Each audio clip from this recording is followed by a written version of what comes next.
All right, we're here for AP Physics Work and Energy 3, taking a look at problem 6, which says I've got a 120 gram mass attached to the bottom end of an unstressed spring. Spring is hanging vertically and has a spring constant of 40 newtons per meter. We're going to drop that mass. We're going to let go of it, and then that's going to, as it falls, it's going to stretch the spring. We want to know while it's falling, what's the maximum speed that that mass reaches, and how far is it going to go down before it comes to rest and then it would like bob back up, right? So there's two things we're trying to find. Let's go to some blank paper and kind of get going on this. So the first thing I'm going to do is draw a sketch of what's happening in the problem.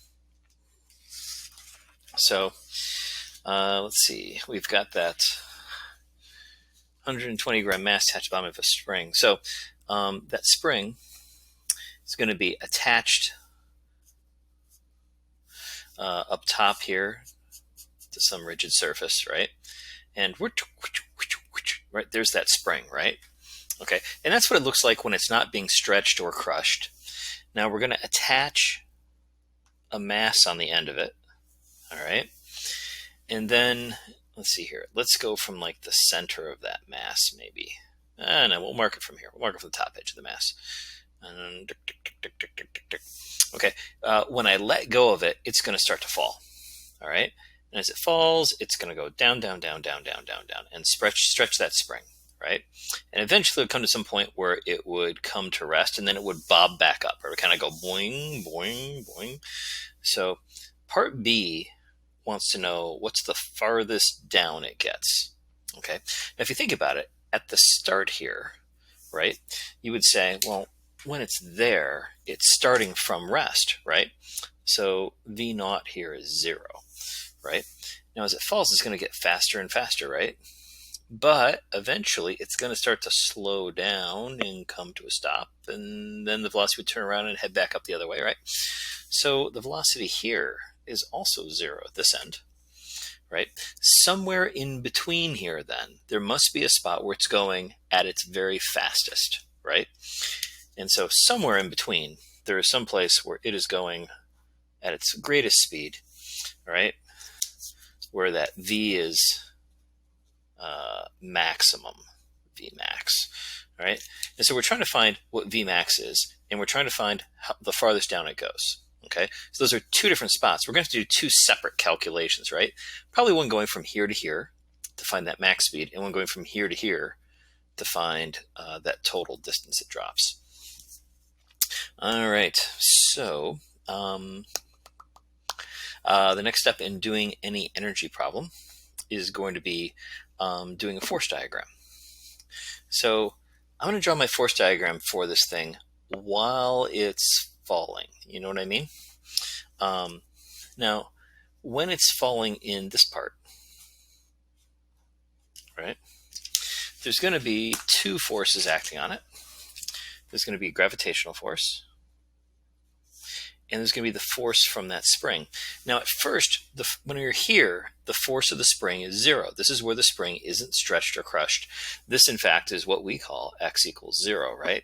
The position where the force of the spring is 0. And so that force from the spring starts off being 0, and it's going to get bigger and bigger the more you stretch it, right? So at this point, there would be a force of the spring. Okay, we'll call it Fs. And at that point, Fs is going to be smaller than mg. Now it's going to get to this point, and then as it goes along, eventually there's going to be a point where instead that force of the spring, when I get down here, right, I'll still have that gravitational force pulling, but now the force of the spring is going to be bigger in size than mg.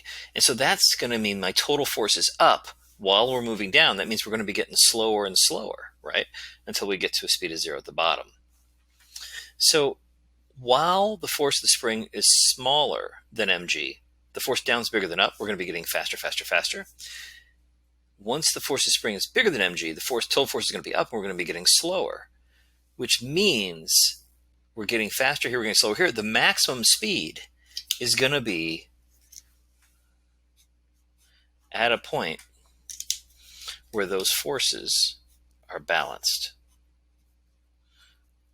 Force spring, mg, that's really sloppy, but the point is, at that magical spot there that we're looking for, where I'm at max speed, that's when those forces are balanced. Drunk, drunk, drunk, drunk. Okay, force spring equals mg. Okay, that is the magical position we want. So I could write a little sigma F equals ma for that position. At that point, that's when the forces are balanced, right? Oh, you know how this is where I need to start talking about signs, don't I? Before I can do sigma F, I got to assign coordinate axes. So I think what I'm going to do is I'm going to assign my axis here so that down is positive, okay? Just to make life a little bit easier on me. I'm going to call this x equals 0, and we're going to call this the positive direction. And so, yeah, okay, I think that's going to make it easier on me. Yeah, we'll see how that goes. So if I did that, I would have forces down minus forces up. So I would have mg minus the force of the spring is ma. But at this special spot, we want the forces to balance. The acceleration is going to be 0. And if you think about it, it kind of makes sense that the acceleration is going to be 0 at the point where we're at max speed. Because if I had some sort of a velocity time graph, and I don't know, let's just say it's a curve, right? Hey, look, when I'm at maximum velocity, that's when the slope is 0. And the slope of vt is the acceleration. So when the acceleration is 0, I'm at max speed. It just makes sense. So looking at this then, I can substitute in my spring equation, right? And again, the negative in that Hooke's law, negative kx, the negative is there to make sure the force is opposite the direction of the x. But we're kind of already taking care of that here. Going down, our x is positive, so this negative makes the force in the negative direction. That's what we want. Okay, negative being up. Okay, so then rearranging this, I would get that x is mg over k. So that's the position when the speed is maximum. Okay.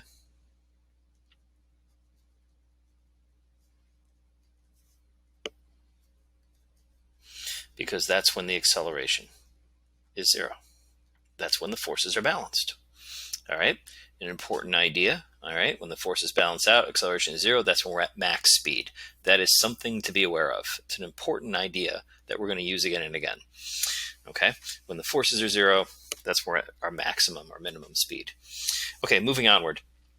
So we don't want to find where it is, although that's useful information, but we want to know what that max speed is.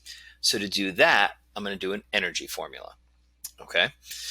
Because we're dealing with energy, we're dealing with velocities, and we're dealing with positions, and so that's going to be like a work equation, force F dot delta x, right? So we're doing energy. So let's look at energy as we think falls from here to here. So I'm going to go from my starting position here to my ending position here. And at that spot, now we know that that is x equals mg over k. All right, is the spot. Okay, where we have maximum speed. Okay, so doing our energy calculations, we go from here to here. We're using the formula. Sigma W is delta K. And we're going to put a work term in for every force. There are two forces acting on the mass. So it'd be work done by a gravitational force and work done by the spring is going to be K final minus K initial, right? Expanding out that delta. All right. Now, it is going to make my life easier. You see, we can figure out some of these terms are going to be 0. We're starting here where the speed is 0, and that means that starting kinetic energy is 0 because V naught is 0. That's why that drops out. Okay, now we definitely have a kinetic energy at the end. We're going to our maximum speed. Okay, and we're going to get that maximum speed out of that kinetic energy term. Now with these, I could calculate the work done by the spring. But gosh, it would be so much easier if I just used that elastic potential energy equation. So I am going to take my system, and instead of the system just being the mass, which is the way I started this, I'm going to choose to add to my system. Okay, and let's make the system the mass and the spring. If it's the spring, then this force is not from outside the system anymore, but we are rearranging that system now, stretching the spring. So this goes away, but instead, I'm going to have a delta U spring.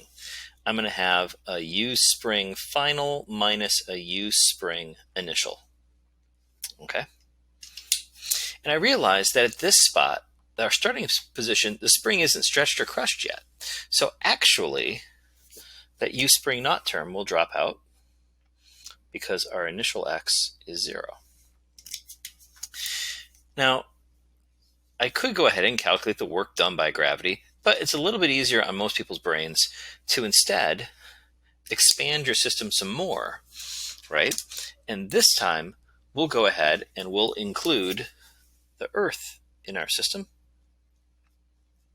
So now this gravitational force is not a force from outside the system, so it's not a work term, but we are rearranging our mass and Earth system and changing how far apart they are. We're changing the amount of work that can be done, and so we're going to have a delta UG term. We'll have our UG final minus UG initial. Now, with gravitational potential energy, you got to choose a spot to call height 0. It will make my life so much easier if I make height 0 be at the same spot where x is 0. Okay, this is kind of a tip for you on doing vertical spring problems. We don't have a choice about where x is 0 is. That has to be the spot where the force of the spring is 0, right? That like rest length of the spring. But it will make my life easier if that is also where height is 0. Now, if that's the case, then you say, well, gosh, UG naught, that's going to be 0 because I started at height 0, and UG is MGH. So that's going to be 0 because my starting height is 0, right? All right, so let me rewrite this line showing just the non-zero terms, so the terms that didn't cancel out. Okay, so I'm just, to tidy this up, we've got no work terms left. We have a final kinetic energy. We have a final energy in the spring, right? And then a final gravitational potential energy term. Now you notice that this is plus, plus, plus. You're like, how can these add to 0? At least one of them is going to have to be negative, right? And at least one of them positive. Well, kinetic energy is always positive. Energy in a spring is always positive. The gravitational term is going to end up being negative, okay? Because we're losing height. We're going down lower. And so that's going to balance out these. Basically, I'm going to lose a certain amount of gravitational potential energy, and it's going to turn into energy in the spring and kinetic energy. Okay, so that's the idea. I'm calling height 0 here. Now, you notice that I called down the positive direction for x. Now it turns, and it said I had to call here 0 because I don't have a choice about where I call 0 for x. I do have a choice about where I call 0 for h, but I don't have a choice for which direction is positive for h. For height, upwards always has to be positive. So if I go down some distance, say x, right? And I chose to call down positive for x.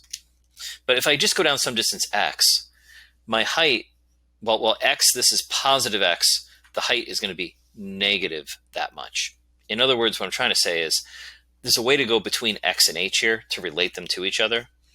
And that's going to be that my height is just the opposite of the x. You see what I'm saying? If I go down 5 meters, x is 5, but height is minus 5. All right, good enough. If I had chosen to call down negative, then I could actually say that x and h were equal to each other, and they were the same thing. And yeah, maybe I could solve it that way too. I don't know. I felt like I would have less negative signs running around if I did it this way, but anyway, but maybe not. Okay, so this is going to be important because I'm going to go from having two unknown variables to just one because I can relate these to each other. So this is an important relationship here from the way that I chose to set up my coordinate axes. Again, if I'd called down negative for x, then h would actually just equal x and they'd be the same variable, and that might have been a better way of doing it. Oh well. All right, here we go. So I'm going to go ahead. I'm going to substitute in my equations now for each of these terms. Okay. So I'm going to have 1/2 m v final squared. And that final v, that is that maximum speed we're getting here that we're trying to find. A spring, energy in a Hooke's law spring is 1/2 k times the stretch squared. And gravitational potential energy is mg times that final height. All right. Let's see here. I'm going to go ahead and, well, sure. Where it says height final, let's go ahead and do that substitution right now. That's just going to be my final x with the sign flipped. I think my final x was mg over k. So actually that final height there is going to be minus mg over k. All right. All right. I'm going to move these two terms to the other side. Is that okay? So I'm going to have, I'm just doing algebra now. Okay, that was the last of the physics, by the way. It's all algebra from here on out. So 1/2 mv squared is going to be equal to, fine, flip the signs, negative 1/2 k x final squared. Oh, by the way, x final is mg over k, isn't it? Dang it. All right.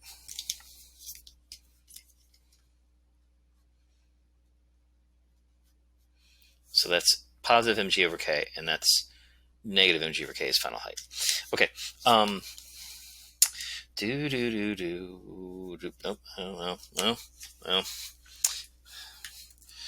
I'm going to make a huge mess of this. So I'm going to use a little whiteout. There. No one would ever know. All right.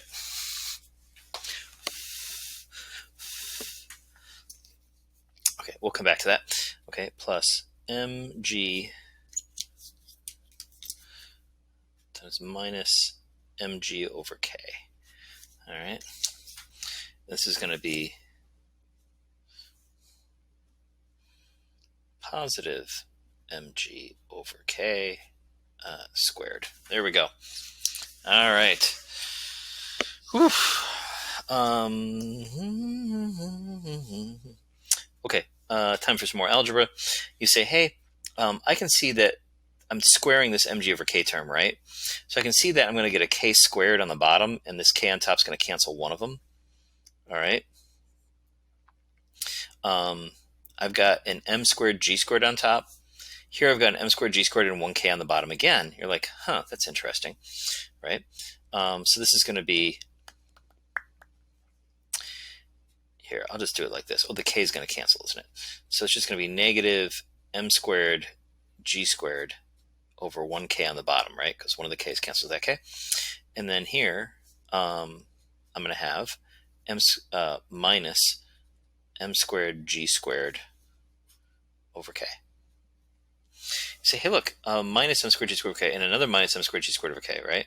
Wait, what about that half I had? Yeah. Okay.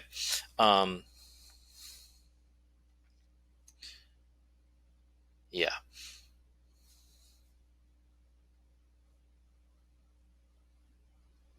Okay, I screwed up my sign, right? Okay, because I was going to move both these terms to the other side, so the sign on this would flip. So that would be a minus also, right? I flipped the signs on these two terms, right? Okay, so this a minus is going to make this a plus. Okay, there we go. There we go. Sweet. So you see I've got minus a half m squared g squared over k plus 1 m squared g squared over k. It's going to be just 1/2 m squared g squared over k. Now on this side I got 1/2 mv squared, right? And so you say, well, I can see that half and that half are going to go bam, bam. And I see that one of those m's, yoink, will cancel this m, joink. So now I just got v squared is mg squared over k, or v that V max is the root of mg squared over k. Or if you like, g times the root of m over k. Anyway, but there you go. All right, that's my V max. Right. Okay. And now that we have this, we actually do have values that we can plug in and get a numerical answer out. So if I went ahead and take a look at this, it'd be the square root.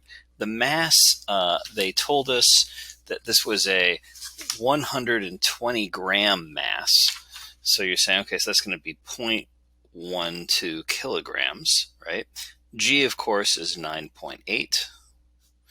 And then the spring constant, they told us it was 40 newtons per meter. So you know it's a Hooke's law spring. That's like newtons per meter, right? It's directly a linear sort of slope. So that's over 40. All right, take the square root of all that. And so if I punch that into my calculator,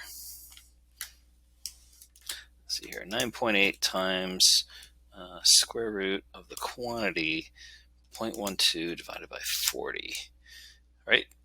Yep. Okay, and I get 0.537 meters per second for my final velocity. There we go. Okay, that's the maximum velocity that we're going to get out of this on the way down. Okay. Okay, so that's part A. All right. Here was this calculation for Vmax. All right. Okay, now we'd like to do part B, which is figuring out what's the very bottom here. What's that distance that it falls, right? So finding, specifically they say, how far does it drop before coming to rest momentarily? So this time, we're going to do a calculation from here, right, to here, okay, to that final height, okay? So that's like my final height and my final stretch, you know what I mean? Going from here to here. So we're doing the purple one here. Okay, so I'm going to do that on another piece of paper. All right. Okay, but we kind of want to keep this diagram around, okay, because it was helpful. All right, so I'm going to kind of slide that there. Okay. All right. Okay, and kind of keep this nearby. All right. So, while this guy's falling now, again, we're going to do the same thing. We're just going to do an energy calculation from here to here, okay, is the plan. All right. Again, while it falls, the only forces acting are gravity and the spring. Okay. So my equation is going to look the same as what I got over here, right? We're going to have our work, delta K, da da da da da da da. In fact, yeah, I'm just going to zip ahead here. So we would say sigma W is delta K, right? And if I did that, I'd have work by gravity, work by spring. This is part B that we're doing. It's going to equal K final minus K initial, except you say, hey, at the start, the speed was 0. So the starting kinetic energy will drop out. At the end, the speed is 0. So the ending kinetic energy drops out. So both of these are going to drop for us. All right. I'm going to go ahead and make my system. I'm going to expand my system because I like using potential energy terms when I can. My system is going to be the mass and the spring and the earth. So these are no longer outside forces. They'll come to the right side as potential energy terms. Right? I'll have UG final minus UG initial. And this one, I'm going to have U spring final minus U spring initial. Okay, now we are starting where the stretch of the spring is 0 and the height is 0. So our initial terms, right, are going to drop out because the height is 0 and because the stretch of the spring is 0. So I just have these two terms for the ending energies in the spring and gravitational. So I'm going to rewrite this term, this equation now, the work energy theorem using only the non-zero terms. Okay, this is the sort of thing that I always look for on tests and quizzes and stuff. I always want to see this. So we got 0 equals U G final, and U spring final. And again, you look at these and you're like, hey, these two terms need to add up to 0. How are they going to do that? Well, one of them's got to be positive, one's got to be negative. The energy in a spring is always positive. We're going to be at a negative height right at the end, so we're going to have a negative gravitational potential energy at the end. Okay, and that's how this is going to work out. They'll turn bounce out. You say, hey, what's happening? As we fall, we're losing gravitational potential energy, and at the end, it's all converted into energy in the spring. Okay, because the speed is 0. There's none in the kinetic anymore, right? Along the way, there was some kinetic, but at the end, it's all stored up in the spring. And then it would pop back up, and we'd lose the energy in the spring and go back into kinetic and gravitational. Okay, back to this. So I'll put in my equations. Gravitational potential energy is mg, final height, spring 1/2 k, final x squared. Okay, using those formulas for the energy, gravitational potential energy, and elastic potential energy for Hooke's law spring. Our goal is to find that final h, right?